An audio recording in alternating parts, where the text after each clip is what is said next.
Est-ce qu'il faut souscrire une assurance juridique pour sa micro-entreprise? Bonjour à tous, bienvenue sur la chaîne Juris Business. Aujourd'hui, on va parler de la nécessité ou non de souscrire une assurance juridique pour sa micro-entreprise. On va essayer de dégager le cas de figure parfait dans lequel c'est plutôt intéressant de souscrire à ce type d'assurance. Déjà, une assurance juridique, qu'est-ce que c'est? C'est une assurance, comme son nom l'indique, qui va nous permettre de couvrir certaines choses. Le principe, c'est qu'en payant une cotisation annuelle, tu vas être couvert sur tous tes frais qui vont être liés à la justice de manière générale. Donc tout ce qui va être représentation dans des procès qui sont liés de près ou de loin évidemment à ton activité, il faut que le risque soit couvert. Donc on va prendre en charge tous les frais de justice, donc les frais d'avocat qui peuvent chiffrer relativement haut, les frais d'expertise parce que parfois il faut nommer des experts pour venir creuser un petit peu et démêler un petit peu le vrai du faux, les frais de procédure également, mais également les conseils juridiques. Et oui, c'est plus intéressant pour celui qui va t'assurer juridiquement de désamorcer un petit peu toutes les bombes qui pourraient se trouver sur ton chemin avant que tu ailles t'écraser littéralement contre elles. Ne confondez pas assurance juridique et assistance juridique. L'assistance juridique, c'est la plupart du temps simplement une prestation de conseil.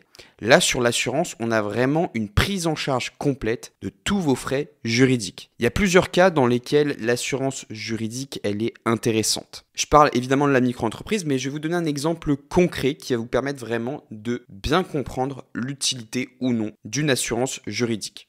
Imaginez que vous soyez propriétaire d'un appartement que vous louez. Le locataire dit par exemple « La serrure s'est cassée, ça relève de la vétusté, c'est à vous, propriétaire, de réparer. » Vous, propriétaire, vous avez fait réparer la serrure il n'y a pas si longtemps que ça. Vous n'arrivez pas à trouver la facture et vous vous dites « Mais c'est pas normal. Comment est-ce que la serrure a pu se casser et comment est-ce que je peux être tenu responsable de ça ?» Vous allez déléguer cette situation à votre assurance qui va dire « Ok, la vétusté est calculée en fonction de tant d'années, il y a une facture à l'appui qui prouve que la serrure a été changée il n'y a pas si longtemps que ça, on rentre pas dans les années de vétusté, etc. etc. » Et avec toute cette prestation-là, on va pouvoir éviter de payer peut-être 300 € de serrure. Je vous donne ce cas de figure qui est un cas réel. Et là, on a vraiment toute l'utilité de l'assurance juridique dans la partie non seulement conseil, mais aussi démarche, puisque c'est elle qui va contacter le locataire qui va être récalcitrant et qui va lui dire, voilà, t'es pas en droit de demander ça, c'est toi qui dois payer. Bref, dans le cas d'une micro-entreprise, on pourrait en avoir l'utilité, par exemple, pour des litiges où on serait opposé à un fournisseur, par exemple, ou alors à un client. Un client, par exemple, qui n'est pas satisfait par un produit et qui décide d'intenter une action en justice, ou alors un fournisseur qui ne respecte pas les termes d'un contrat. Et ça peut être relativement contraignant parce que des fois, on n'a qu'un seul fournisseur, c'est notre fournisseur historique. Tout le chiffre d'affaires repose sur la prestation du fournisseur. Il refuse de livrer, de s'exécuter ou je ne sais quoi. Et forcément, ça crée une réaction en chaîne qui vient nous impacter. Donc là, on va pouvoir actionner tous les mécanismes juridiques de l'inexécution contractuelle, etc., etc.